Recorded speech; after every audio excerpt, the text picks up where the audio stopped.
kerajaan itu kemungkinan memiliki kekuatan yang terbilang sangat kuat, menyebabkan Lindong dan yang lainnya pun yang mendengarnya spontan mengungkapkan perubahan ekspresi heran di wajahnya. Dengan tak berarti titik peristirahatan di medan perang kuno yang menjadi tempat perlindungan mereka kali ini dari situasi kegelapan nyatanya telah diinvasi oleh kerajaan lain. Namun ketika rasa heran ini masih ditunjukkan kelompok Lindong, suara seorang praktisi pun tiba-tiba terdengar di depan mereka, menyebutkan bahwa titik peristirahatan ini telah sepenuhnya diambil alih oleh kerajaan mereka bernama Kerajaan Cahaya Suci. Dengan jikalau setiap praktisi ingin memasukinya, mereka pun haruslah membayar biaya masuk berupa 10 pil nirpana. Saat ketika suara si praktisi ini terdengar, itu pun sontak membangkitkan gemuruh suara amarah 3 orang praktisi selain kelompok Lindong yang hadir, dengan masing-masing dari mereka merasa tak senang atas tindakan Kerajaan Cahaya Suci itu mengambil kesempatan dalam kesempitan di kota kuno ini untuk mengambil keuntungan banyak pil nirpana dari kelompok praktisi kerajaan lain yang ingin berlindung di titik peristirahatan. Namun tepat baru saja teriakan amarah ini dilontarkan ketiga orang praktisi itu, seorang pria bertubuh kekar dari Kerajaan Cahaya Suci pun tiba-tiba keluar dari gerbang kota, meluncurkan serangan brutalnya ke arah ketiga praktisi itu, sehingga mengakibatkan ketiganya pun seketika mokat di tempat. Dengan setelah memokatkan ketiga praktisi itu yang nyatanya semuanya berasal dari kerajaan Daksi, si pria kekar itu pun memperingatkan sekali lagi kepada semua praktisi dari kerajaan lain yang hadir untuk tak menentang semua peraturan yang telah ditetapkan Kerajaan Cahaya Suci di kota kuno, dikarenakan jika tidak ia mengancam akan menghabisi mereka sama seperti ketiga praktisi dari kerajaan Daksi sebelumnya. Menyebabkan semua praktisi pun yang mendengarnya sontak mengubah ekspresi panik di wajahnya. Dengan tak menyangka 3 praktisi dari kerajaan Daksi yang nyatanya memiliki kultivasi di atas mereka sebelumnya dapat dihabisi secara gampangnya oleh si praktisi kekar, sehingga membuat mereka pun tanpa merasa pasrah sulit untuk memasuki ke kota kuno ini bahkan dengan kemampuan kuat yang mereka miliki. Sementara kepanikan ini masih dialami semua praktisi yang hadir, mata Lindong pun menyaksikan semua kejadian itu, dan baru kali ini ia akhirnya secara pribadi menyadari hukum alam di tempat ini, yang barang siapa dirinya memiliki kekuatan besar, maka ia akan menjadi sang penguasa wilayah. Tetapi tepat baru saja Lindong memikirkan hal ini, suara gemuruh dicampur dengan melonjaknya kekuatan Yuan pun tiba-tiba menyebar dari TKP dalam kota sebelum bergema tanpa henti di area gerbang kota. Selain itu tekanan Yuan yang sangat kuat pun juga menyebar keluar, sampai-sampai mengakibatkan semua praktisi yang merasakannya pun mengalami situasi ketakutan yang bakal Lindong sekalipun. Karena dia terkejut dapat merasakan tekanan ini ternyata berasal dari seorang praktisi tabung puncak manifestasi.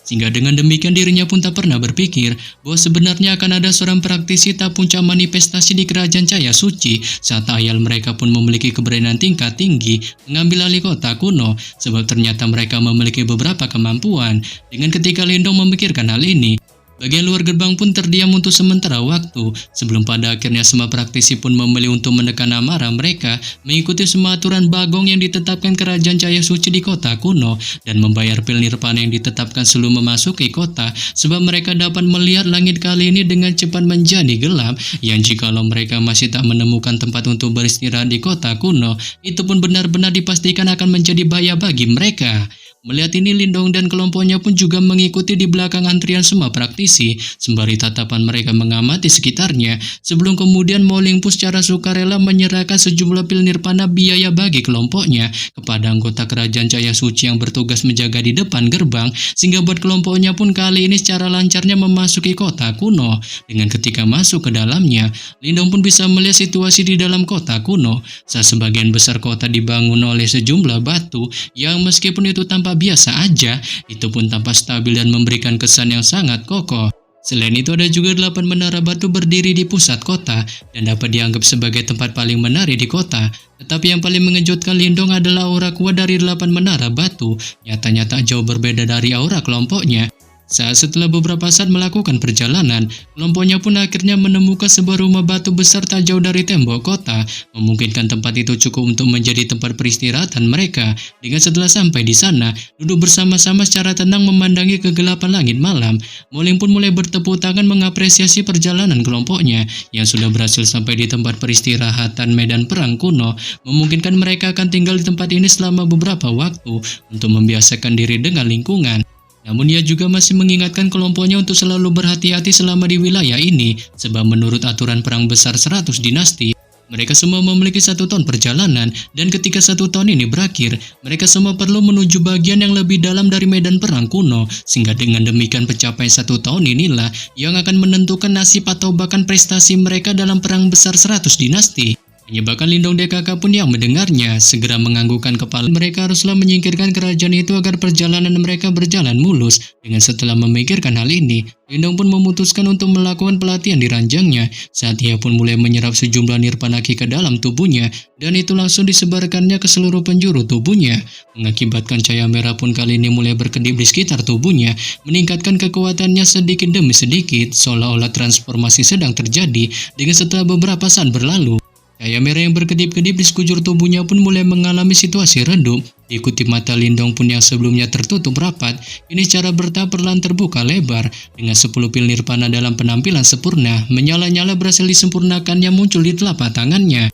Sebelum kemudian memutuskan untuk melompat dari ranjangnya, menatap secara kepo kegelapan malam medan perang kuno dari balik tirai kamarnya, di balik ekspresi serius yang terpancar di raut wajahnya, sebab ia dapat melihat situasi medan perang kuno kali ini diselimuti sejumlah aura aneh yang terkesan sangat mengerikan, dan ia juga bisa merasakan bahwa kekuatan Yuan di dalam tubuhnya kali ini ditekan sampai batas tertentu, mengakibatkan gerakannya pun menjadi sangat lamban. Tetapi demikian ia pun tak menunjukkan keheranan yang berlebihan atas situasi ini, mengingat Moling sebelumnya telah memberitahukan hal ini padanya, dan secara alami juga telah melakukan penyelidikan tentang kota kuno dengan mendapatkan berbagai informasi yang sudah diketahuinya. Saat informasi itu berisi tentang kerajaan cahaya suci yang telah memasuki medan perang kuno mengirim 20 peserta di dalamnya, dengan 7 diantaranya merupakan praktisi di tahap manifestasi tingkat lanjut, sementara satu-satunya anggota terkuat mereka mencapai tahap manifestasi tingkat puncak, sehingga hal itu memungkinkan mereka dapat memandang rendah semua praktisi kerajaan lain, dan bahkan cukup bagi mereka untuk menghalangi anggota kerajaan lain agar bersatu melawan mereka.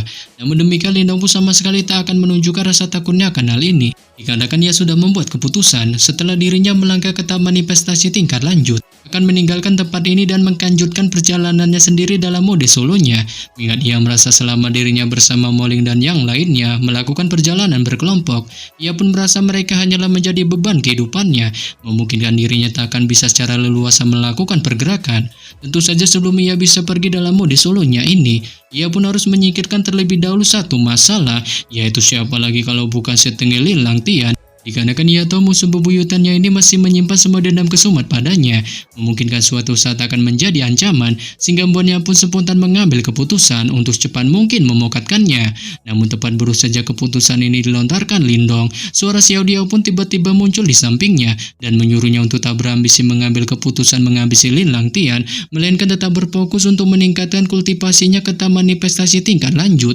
sebab jika itu berhasil dilakukannya, maka ia pun akan dapat menggunakan simbol leluhur yang memangsa untuk menghentikan efek malam hari yang dirasakannya di medan perang kuno, memungkinkan hal itu tak akan dapat lagi bisa menekan kekuatannya. Menyebabkan Lindong pun yang mendengarnya hanya bisa menganggukkan kepalanya tanpa menunjukkan sikap mengertinya atas perintah dari si tupai hitam itu, sebelum kemudian Xiao Diao pun tiba-tiba mengingatkannya lagi untuk menunjukkan mode hati-hati tingkat tingginya malam ini, sebab ia bisa merasakan bahwa energi yang terkandung di medan perang kuno jauh lebih kuat daripada yang pernah dirasakannya. Terlebih lagi ia juga dapat merasakan ada banyak aura kuat muncul di luar kota. Yang hal ini pun lantas Mbak Lindong yang mendengarnya spontan menunjukkan keterkejutan hebat di wajahnya dengan menanyakan pada Xiao Diao mengenai sejumlah aura kuat itu yang apakah berasal dari kedatangan gerombolan binatang iblis. Saat Xiao Diao pun segera membenarkan pertanyaan dari Lindong dan menyuruhnya untuk terus ekstra berhati-hati, dikarenakan gerombolan binatang iblis di medan perang kuno jauh lebih ganas dan tangguh dibandingkan yang ada di Kekaisaran Besarian,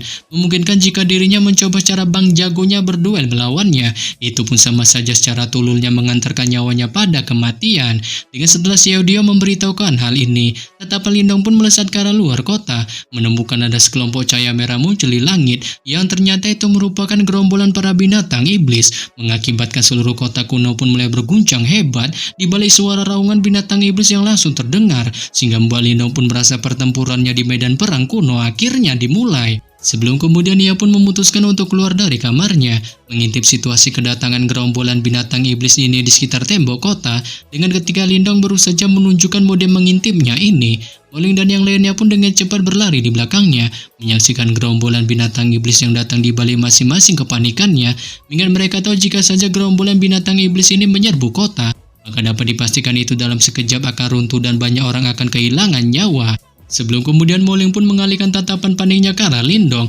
dan menanyakan padanya mengenai gerangan apa yang harus mereka lakukan. Saat Lindong pun yang mendengarnya menyarankan untuk mengamati situasi terlebih dahulu, sebab ia berpendapat meskipun gerombolan binatang iblis ini menyerbu dalam jumlah yang sangat besar, mereka pun nyatanya juga memiliki cukup banyak praktisi di kota kuno, sehingga tak mustahil bagi mereka untuk bertahan dari serbuan gerombolan binatang iblis ini sampai fajar esok tiba. Dengan setelah Lindong menyarankan hal ini, serangkaian geraman yang menghancurkan bumi pun tiba-tiba meletus dari dalam gerombolan binatang iblis, dan ketika Lindong mencoba melesatkan tatapannya ke arah sumber keributan, ia pun bisa merasakan beberapa aura yang sangat brutal dan edan, bahkan sebanding dengan aura seorang kultivator tak nirvana. Oleh sebab itu mencoba berjaga-jaga dari serbuan gerombolan binatang iblis ini, ia pun pada akhirnya melemparkan Xiao yang di depannya, yang langsung berubah menjadi mode pertempuran.